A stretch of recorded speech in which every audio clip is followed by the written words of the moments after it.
Okay, so um, if we take an example, let's say there is an unknown quantity called x. Generally, x is used, and when I add a number to this unknown quantity, I get a value of 9. Right? This is one of the simplest equations, right? How do we solve equations? And we will learn different steps of solving equations, but let's say this is a fundamental understanding of this. There is an unknown quantity x, and then you've added 2 to that. Somehow you know the result is not. What is that unknown quantity? Now, simplicity, from a simple perspective, how would you look at this x? Now, if you think of it logically, a quantity when you add 2 to it gives you 9, right? Then in order to get to that quantity, this is the simple way of looking at it, is you must subtract 2 from 9, and then you get what we got, the value of 7, right? Now think of it from a equations perspective. If I substitute the value of 7 here, do I get 9? Yes, I do. 7 plus 2 is 9, and hence the value of x must be 7. This is the way we solve equation. This was a very simple equation, what we call a one-step equation. But what we have learned as a part of this is that when you have to calculate the value of, let's say, this unknown quantity, this plus 2 which is on this side must go on the other side, because you are keeping similar quantities together. X is a similar quantity and numbers are similar quantities, so we're bringing them together. But what happens when you put this on the other side? You change the sign. So plus changes to minus, minus changes to plus. Similarly, multiplication will change to divide, and divide will change to multiply. We'll see some more examples. Right, but this is what is known as the inverse operations for x equations. Right. Now let's take another example. If I had another equation that said x minus 3 is equal to 8. So when you subtract 3 from a quantity, that result is 8. Now how do we solve it? Now, if you subtract 3 from a quantity and you get 8, then that quantity, in order to derive that quantity, I have to add 3. So when I move this minus 3, negative 3, remember? Minus 3, when it moves to the other side of the river, it becomes 8 plus 3. And hence, the value of x is equal to 11. This is known as crossing the river or crossing the equation side. Whenever we are moving any of these things on the other side of the equation, we have to change its sign. This is known as the inverse operation. Okay, let's take another example. If you have twice of a quantity that is equal to 8. Okay, twice of a quantity is equal to 8. Now how do we calculate the quantity again? Twice of that quantity is 8. So what would be that quantity? Remember, 2 is multiplied with x in this bar. So how do you move it to the other side? You have to move it by dividing it on the other side. So this becomes 4. Okay. We're following the same rules again. If it is multiplied on this side, we move it here and divide it. And if you have, let's say, any quantity divided by 3 is equal to 4. So it is divided on this side. Remember, we can write this as x divided by 3 is equal to 4. So if I have to move this divide sign on the other side, it becomes x is equal to 4 times 3, and that is equal to 12. See, what we've seen in these 4 examples are how do we move different quantities on the other side of the equations and what impact it has on the signage. Right? Now, there are very different ways of looking at these examples, but the fundamental principle remains the same. If we are trying to solve for an unknown quantity and we are trying to isolate, see, the purpose of moving everything on the other side is to isolate x. What do I mean by isolate x? To bring it on one side of x. So when I have isolated x, what I have actually done is I have put x on one side and everything else goes on the other side. So that is the way I can derive the value x, because everything needs to go on the other side so that we can resolve them, and only x or x related quantities remain on the left. Hence we can calculate the values. So this is how we will go about solving it, right? Let's take some more examples which are not just straightforward like this, so one step equations, but will be slightly more demanding. So if I say x plus 4 by 3 is equal to what should I say, 2. All right, now this is an equation. Remember, we have to find x. The purpose of these equations is to be able to find x. How will we find x? Remember, the next step is to try and isolate x. Now, what are the two things that are with x here?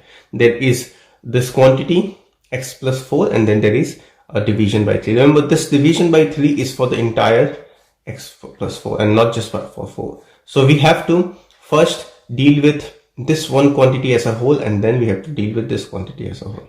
Right? So because this quantity has x plus x with it, I will not touch it for now. I will just start with this. And what is this? This is divide.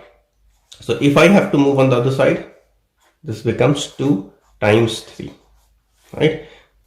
So this becomes x plus 4 is equal to 6. Make sense? 2 times 3 is 6. And now I have x plus 4. I still need to isolate x. How will I solve this? I will move plus 4 on the other side to make it 6 minus 4.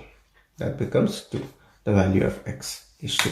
Now, if you want to verify this, whether the answer that you've got is right or not, what you could do is put this value of x that you've got in the original equation and see whether you get on the get the right values.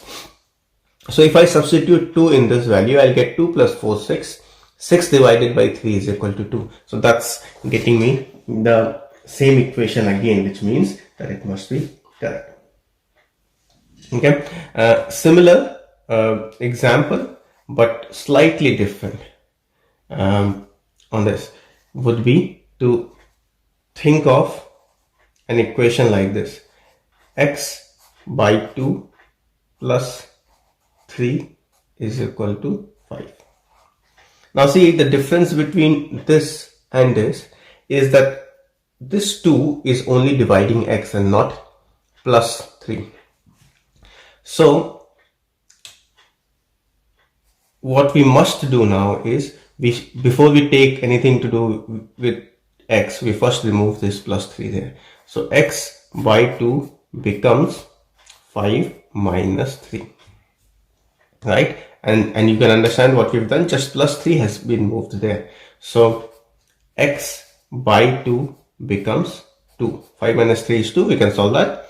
And the next step will be to move the denominator, which is 2, which is divide, on the other side. X is equal to 2 times 2. That becomes 4. That's your answer. Okay. Now, what we have done in this example as well is to demonstrate how we solve for x. So 2 or 3 principles. Rule of inversion: when we move a particular signed number or any quantity on the other side of the equation, plus changes to minus, minus changes to plus, multiply changes to divide, and divide changes to multiply.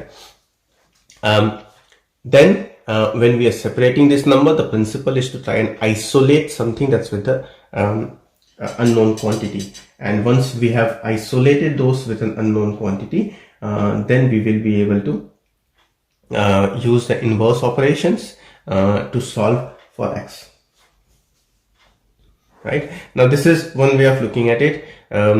We will use this principle to use and solve a bit more complex, bit more difficult questions when we move ahead.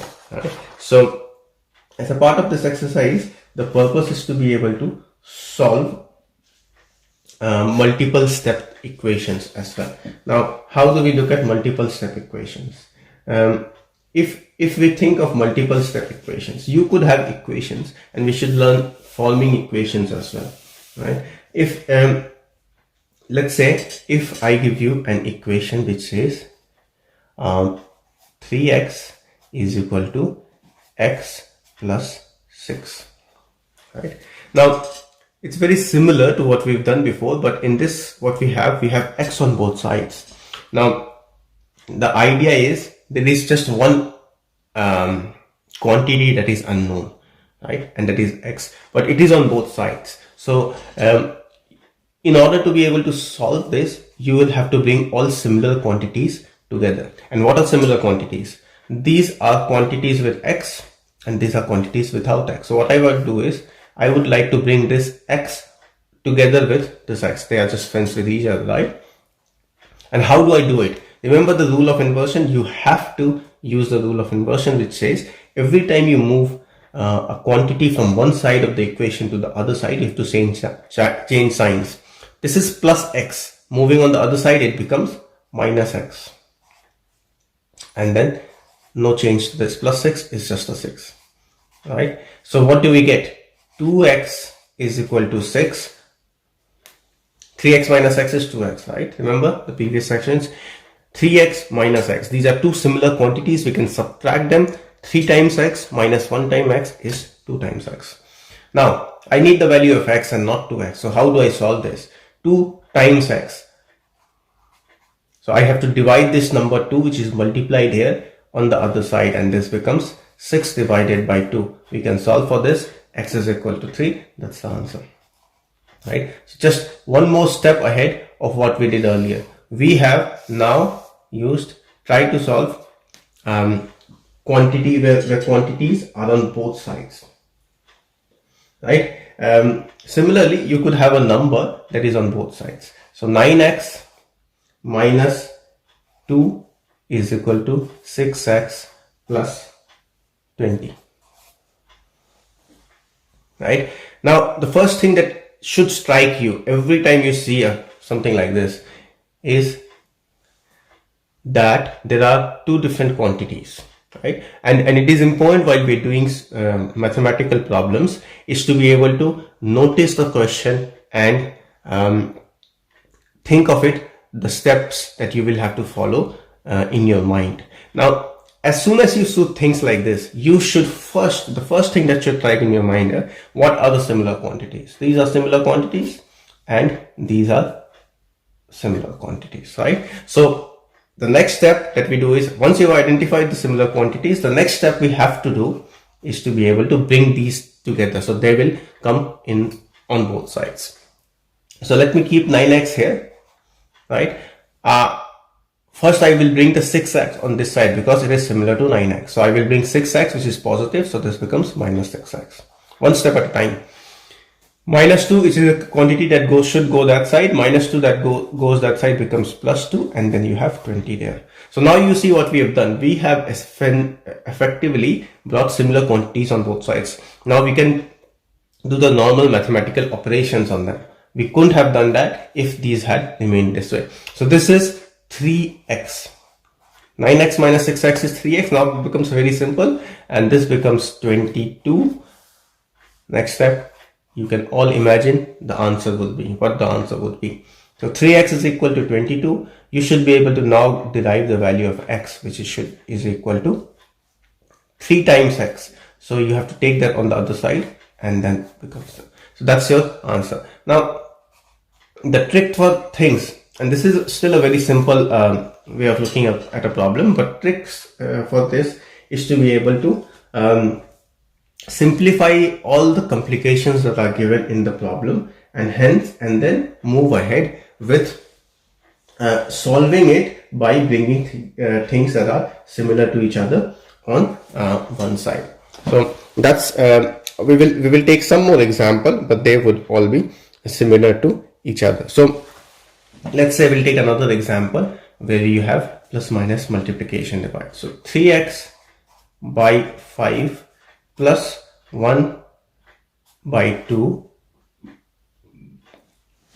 minus 2x by 3 is equal to 7x by 5 plus 3 by 7. Right? Now, we have fractions, we have positives, we have negatives, and we have x and a number. We have to solve for x like everything else. Now, how do we solve for x in a question like this? Remember, I said the first thing that should strike our mind on an equation like this is what are similar quantities. So let's first identify what are quantities that are just numbers and what are quantities that are numbers with x, right? Because in order to do any operations of additions and subtractions, we can only do it easily or directly with those quantities that are similar to each other. So if you look at it, this quantity has x, this quantity has x, and this quantity has x, right? So what we would do is we will bring all of them together, and bringing all of them together will require us to change signs as required. Minus 2x by 3, see, I have not changed any sign for this. This remains as it is. This is on the same side, so no change of sign. This has changed side now because I'm bringing it on the left side. So this becomes minus 7x by 5. It was plus here. No sign means plus, right? Now, what has happened? What's left? We've moved everything this side. 3 by 7 is a number, 1 by 2 is a number. So 3 by 7 remains on this side. 1 by 2 was positive this side. I'm bringing it on the other side. So principles remain the same. Bring all the similar quantities together, the numbers and the x's. So we will now be able to simplify this, right? If you do an LCM, I hope you would be able to do LCM. 5, 3, 5. The lowest common denominator for this would be 15. The process remains the same. The denominator gets divided by the denominator there. So you get 15 divided by 5 is 3, and we multiply the numerator with 3. So 3 times 3x is 9x. Right? Similarly, divide the denominator by denominator. You get 5 and multiply that with the numerator. So that becomes 5 times 2 is minus 10x. Right? And then 15 divided by 5 is 3. Multiply it with 3. This you get 21x. So these are all x's. Now in this similar process, denominator is 14. Divide 14 by 7 gives you 2. Multiply with the numerator 6. And this would be 14 divided by 2 is 7. Multiplied with numerator, you get 7. Okay. So now this becomes pretty straightforward. 9x minus 10x minus 21x. So we've done this in our previous algebraic simplifications. 9x minus 10x is minus 1x, and minus 21x and minus 1x is minus 22x by 15. This side is equal to minus 1 by 14. Right? Now this is interesting. What we have got here is negative on both sides. You could have negative on both sides. You could have positive on both sides. You could have negative on one side. So how do we solve it now? Right? If you remember the previous session, we said, so what we have to do is isolate x, right? We've isolated x. Now we have to remove all these numbers around x. So what exactly is this? Minus 22 by 15 times x. Right, and this is equal to minus 1 by 14, no change on this side. What we need to do here is remove this thing that's multiplied. So if I say this is x, I have to move this entire quantity on the other side, right? How do we move something that's multiplied with x on the other side? Remember, so if you recall, if you remove something that's multiplied here, you'll have to divide on the other side. So what we'll have to do is minus 1 by 14 remains as it is, and I have to divide it by minus 22 by 15. Still with me? What we've just done is taken this quantity and divided on the other side. Because we're moving a multiplied quantity on the other side, it becomes divided, right? And hence we get minus 1 by 14. And you would recall what happens when you divide a fraction. You can take the reverse of it, and it becomes minus 15 by 22. Doesn't matter whether sign is numerator or denominator. Okay. Negative is negative, irrespective of whether the sign is shown in numerator or denominator. So minus 1 times minus 15, minus times minus is plus 15, and you get this by dividing. So this is 14 times 22, so we're just multiplying it. So the value of x is 14 times 22 is 308, I think. So that's the answer. Okay.